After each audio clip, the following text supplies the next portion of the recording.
Hey there, I'm Eveline, 33, female, and I love this channel. Hopefully you find my submission interesting enough to post. Growing up, I was surrounded by finance bros and CEOs, the types who only speak stock market jargon and measure success in numbers. My old man even wanted me to take over one of his companies, but you see, that wasn't my jam, not even close. My brothers thought it was just such a shame. They believed I had the brains for it, and I suppose I did, but I just wasn't passionate about running some big conglomerate. I had different dreams that smelled like freshly brewed coffee and old books.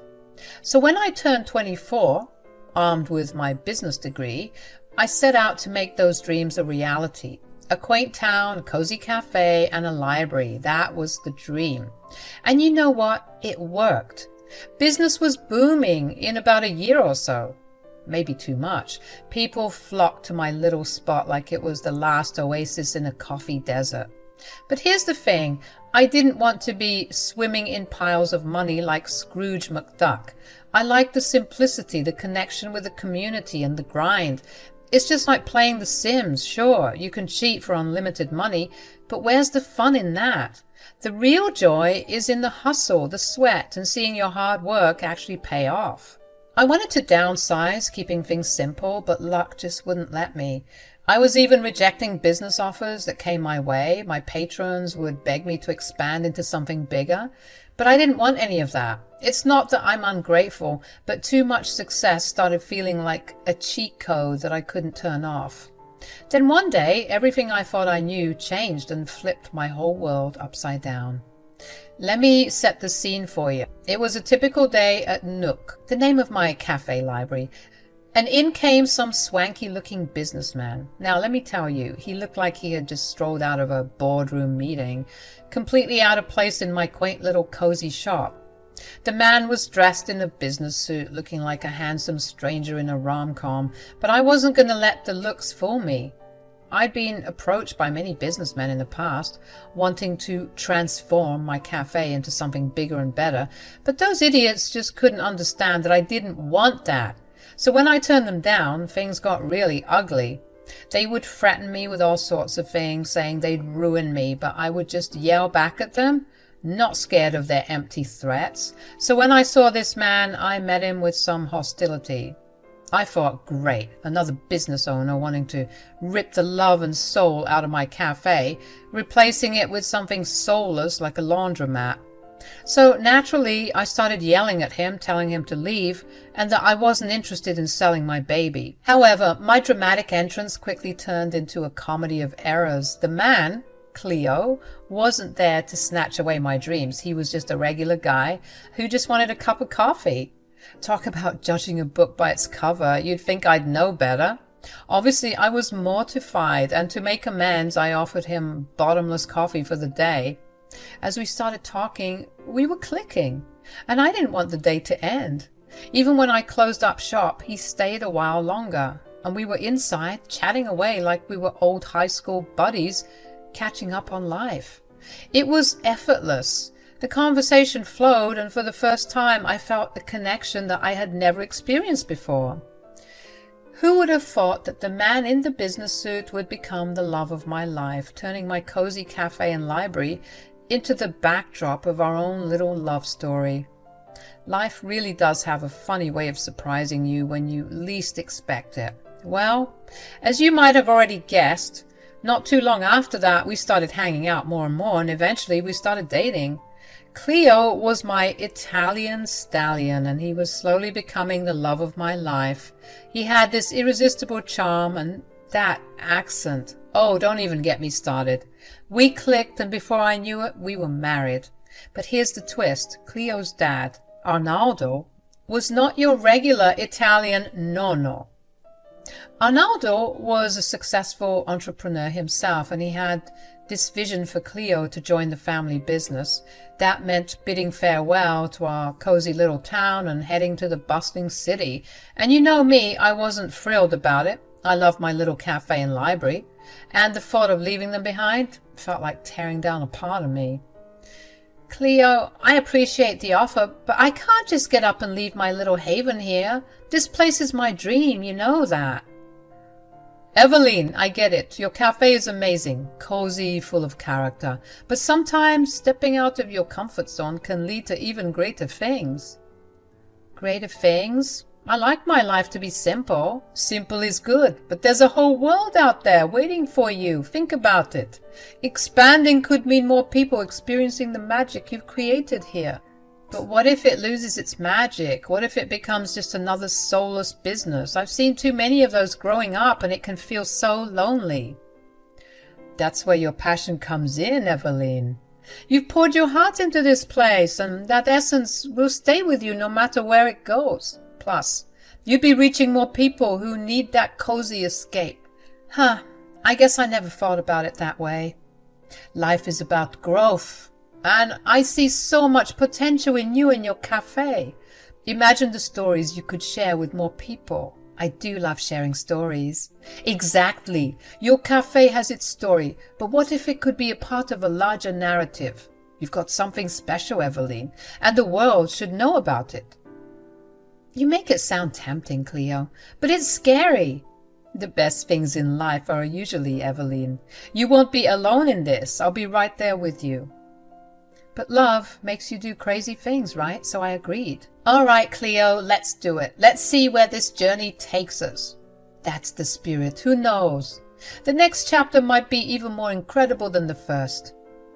I packed my bags, kissed my little town goodbye, and embraced the unknown adventure that awaited us in the city. And let me tell you, city life was a whirlwind.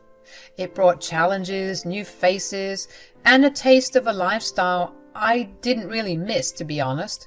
But amidst the chaos, one thing remained clear: my love for Cleo and my dream of that quaint cafe and library in a town far, far away. Little did I know, life had more surprises in store for me. Like I said earlier, we moved to the hustling, bustling city life, the Big Apple to be precise, because Cleo and Arnaldo wanted to start a business.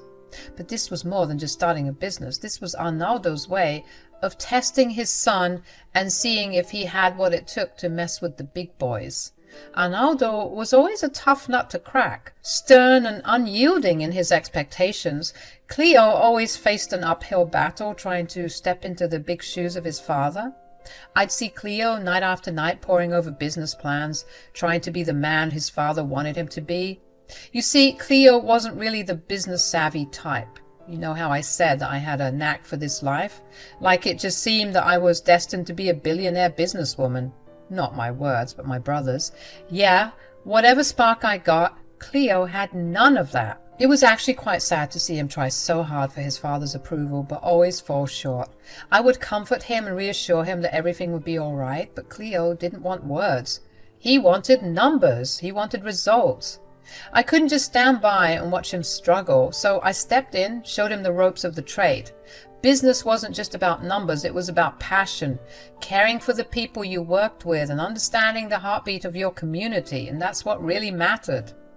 Of course, Cleo wasn't an overnight success. No, it took time, patience, and a lot of late-night coffee-fueled conversations, but slowly things began to change and things were picking up. He started making decisions that mattered, connecting with people beyond the surface level. It wasn't just about profits anymore. It was about creating something meaningful. Then one day, as I was lazing around at home doing nothing, Arnaldo called me and told me he was at the door. I went to open it for him and he said, "Why, hello, Eveline." "Hey, Dad. Cleo isn't home right now." "That's quite all right. I came to see you." Arnaldo's unexpected visit surprised me. I couldn't help but wonder what business he had with me, especially when it seemed like Cleo was his main focus lately. I let him in, of course, and got him some coffee, and we started with some small talk. At first, I thought he just wanted to catch up with his dear old daughter-in-law, but honestly, I should have known better.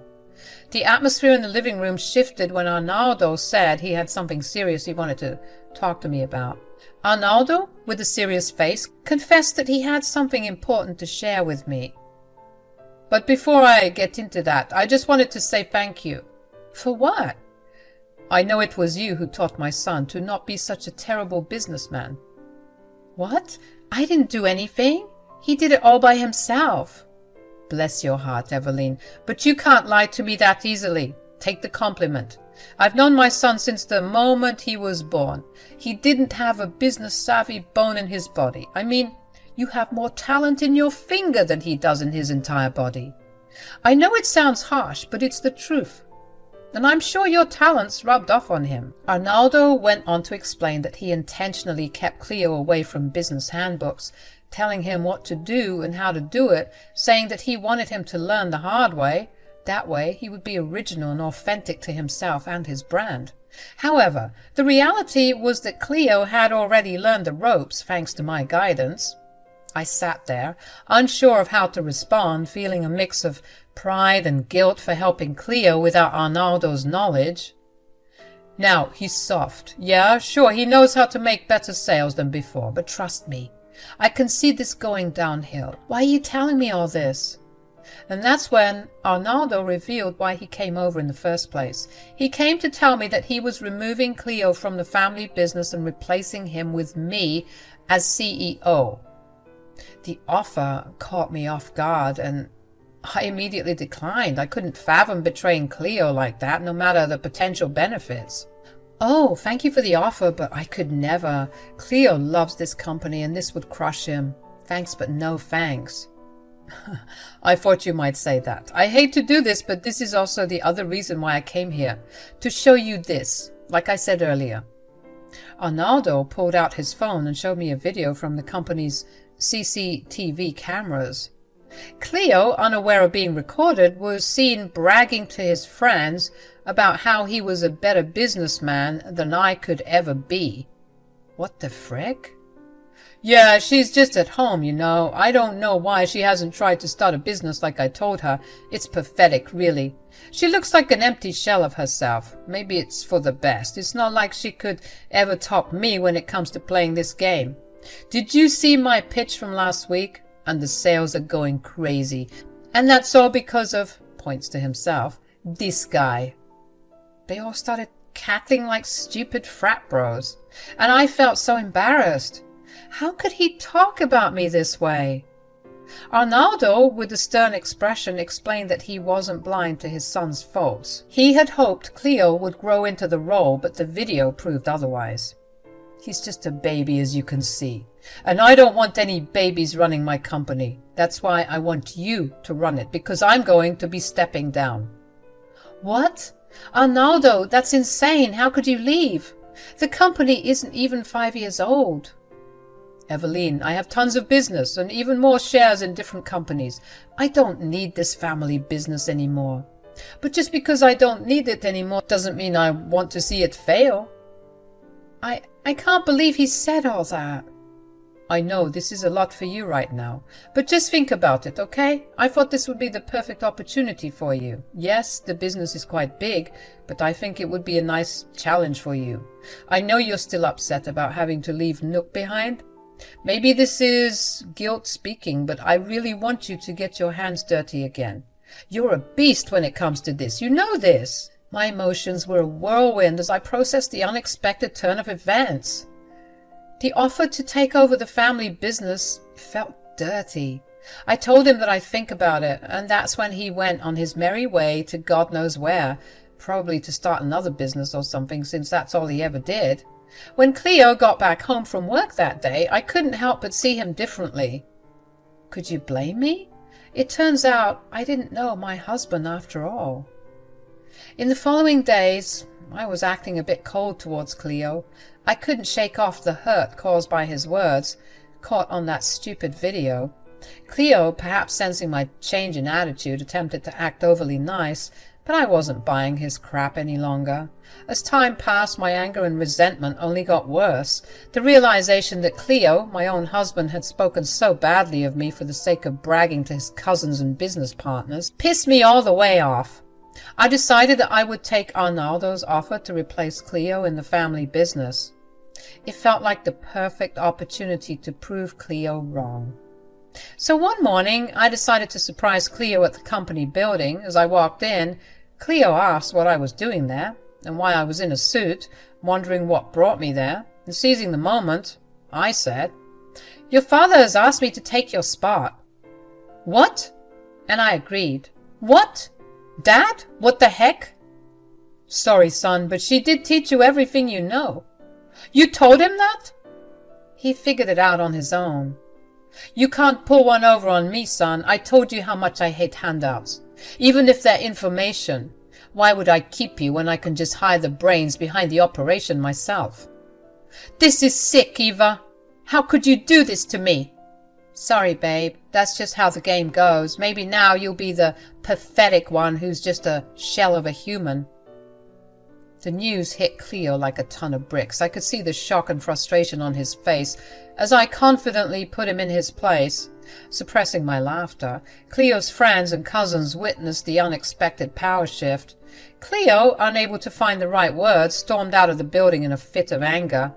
The tables had turned, and I stood my ground, determined to show Cleo that his betrayal wouldn't break me.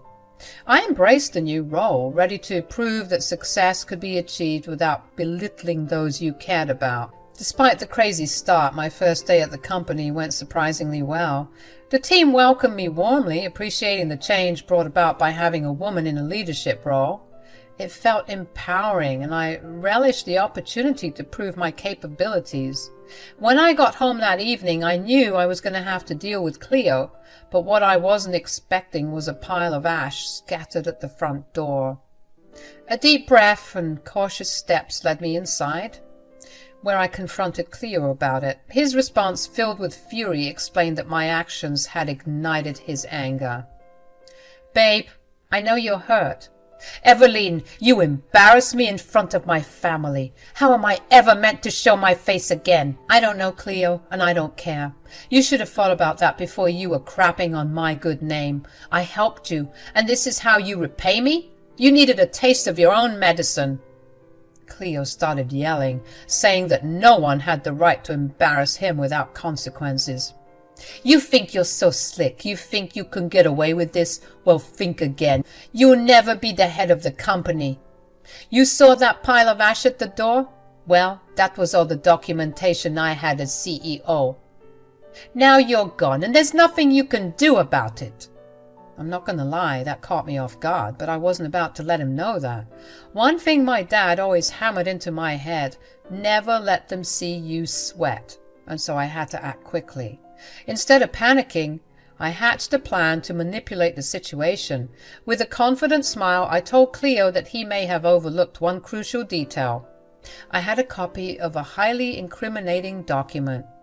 Which document?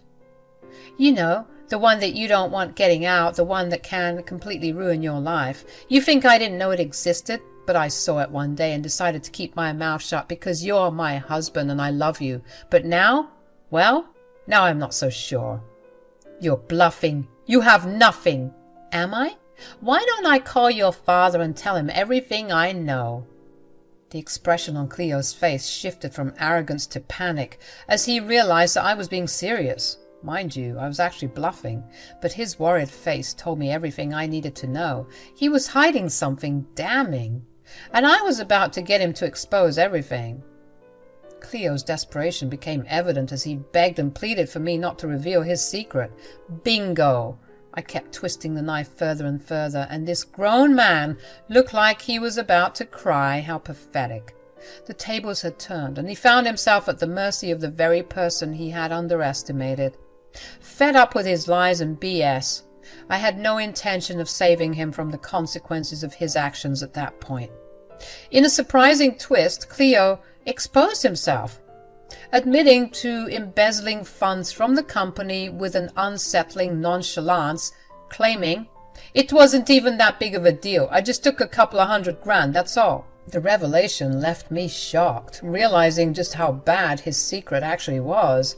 When he saw my face, he knew that I didn't know anything, but now I certainly did, and he looked like he was about to lose his mind. Without wasting any time, I called Arnaldo, informing him of Cleo's actions, burning the documents and confessing to embezzlement. Arnaldo, obviously furious, told me that he was on his way. "What the hell? Why would you do that?" "He needed to know the truth, Cleo. You're a monster." Cleo, now panicking, unleashed his frustration on me, becoming aggressive as he tried to deflect blame. Unfazed by his intimidation tactics, I called him a coward, refusing to shy away under the weight of his drama and anger. Shortly after, Arnaldo arrived and the atmosphere grew tense with heated Italian exchanges between father and son. I couldn't understand what was going on, but man did I want to have some popcorn and watch the fight go down. They were all up in each other's faces and I thought they'd start fighting in a minute. But then Arnaldo said something and it seemed like the whole world stood still. Whatever Arnaldo said seemed to strike a nerve, causing Cleo to abruptly stop yelling and appear on the verge of tears for the 4th time that day. Arnaldo then switched to English and said, "Get out! You're not welcome here. You're no longer my son." Can you imagine being kicked out of your own home, losing your job, your wife and your family all in one day? It was tough to watch, I'm not going to lie. Part of me even felt bad for the man. But then I remembered all the crap he did and I stopped feeling bad for him. Cleo's attempts at apologizing fell on deaf ears as Arnaldo remained firm, refusing to accept any words. Instead, he made it clear that Cleo would face the consequences of his actions, stating that he would take him to the police. As they left for the police station, the once lively home grew eerily quiet and empty. The weight of the situation finally settled in, and the gravity of Cleo's actions left such a horrible mark on the family. The following day, Arnaldo reached out to me through a text message revealing a heartbreaking internal struggle. Despite the betrayal, Arnaldo couldn't bring himself to turn his son over to the authorities. Instead, he told Cleo that he was disowned by the family, cutting ties and leaving Cleo to navigate the harsh realities of his choices on his own. Cleo found himself homeless, jobless, and disowned. The consequences of his lies just tainted every aspect of his life.